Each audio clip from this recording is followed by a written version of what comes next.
রেমালের ক্ষয়ক্ষতিতে কি ব্যবস্থা নিচ্ছে প্রশাসন তা জানতে হুগলি জেলা শাসক দপ্তরে লকেট চট্টোপাধ্যায় হুগলির অতিরিক্ত জেলা শাসক তরুণ ভট্টাচার্যের সঙ্গে দেখা করেন তিনি।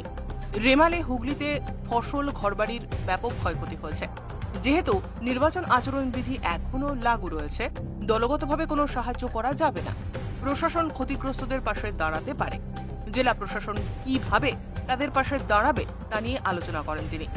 কোথায় কতটা ক্ষয়ক্ষতি হয়েছে তার হিসেব প্রশাসন করবে। পাশাপাশি তাদের কাছেও যদি কোনো খবর থাকে সেগুলো দিতে বলা হয় প্রশাসনের পক্ষ থেকে। লকেট বলেন, চুঁচুড়া, বলাগড়, চন্দননগর সহ বিভিন্ন জায়গায় যে ক্ষয়ক্ষতি হয়েছে তার তথ্য সংগ্রহ করে আমরা জেলা শাসককে দেব। লকেট আরো বলেন, ঝড়ের বিষয় ছাড়া আরও একটি বিষয় আমরা প্রশাসনের কাছে জানিয়েছি। ভোট গণনার দিন যাতে নিরপেক্ষভাবে কাজ করে ভোট গণনার যুক্ত কর্মীরা সেই বিষয়টি দেখতে বলেছি, কারণ আমাদের আশঙ্কা আইপ্যাড থেকে বিভিন্ন পরিকল্পনা করা হচ্ছে।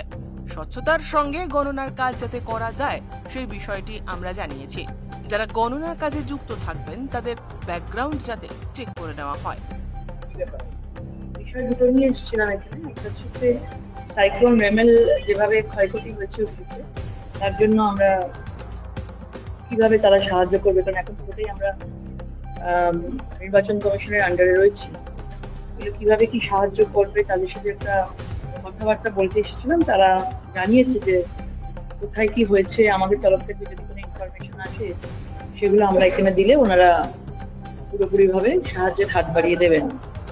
দ্বিতীয় কথা, আমরা এসেছিলাম যে বলতে যে বিষয়টা ছিল যে আমাদের কাউন্টিং এর সময় বিভিন্ন ভাবে আমরা বিভিন্ন মাধ্যম থেকে শুনতে পাচ্ছি যে আইপ্যাকের লোকজন নানাভাবে মানে 2021-এর যে ফলাফলের আগে এরকম তাণ্ডব চলেছিল বিভিন্ন জায়গায়, এবারও একটা আশঙ্কা করা যাচ্ছে যে আইপ্যাকের থেকে বিভিন্ন ভাবে নানা রকম প্ল্যানিং করা হচ্ছে, এবং সেই সব বিষয়ে আমরা ট্রান্সপারেন্সি এবং নিজেদের কোনো পার্সিয়ালিটি ছাড়া যাতে এগুলো করা হয় সেগুলোর জন্য আমরা এখানে বলতে এসেছি। এবং কারা কারা পোলিং টেবিলে থাকবেন তাদের ব্যাকগ্রাউন্ড যাতে চেক করা হয়, অনেকে কার্ড ঝুলিয়ে নিয়ে চলে এলাম আইপ্যাড থেকে ঢুকিয়ে দেওয়া হয়, এই বিষয়গুলোতে আমাদের ট্রান্সপারেন্সি আমাদের এই নির্বাচন কমিশনকে দেখাতে হবে।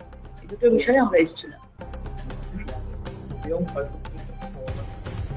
চন্দননগরে পেয়েছি, বলাগড়েও কিছু পেয়েছি, এবং আমরা সেগুলো আমাদের অফিস থেকে আমরা বিভিন্নভাবে ফোনের মাধ্যমে সবকিছু নিয়ে ওনাদের একটা ডেটা আমরা প্রস্তুত করবো এবং দেবো তাদেরকে। তারা বলেছে আমরা সাহায্য করবো।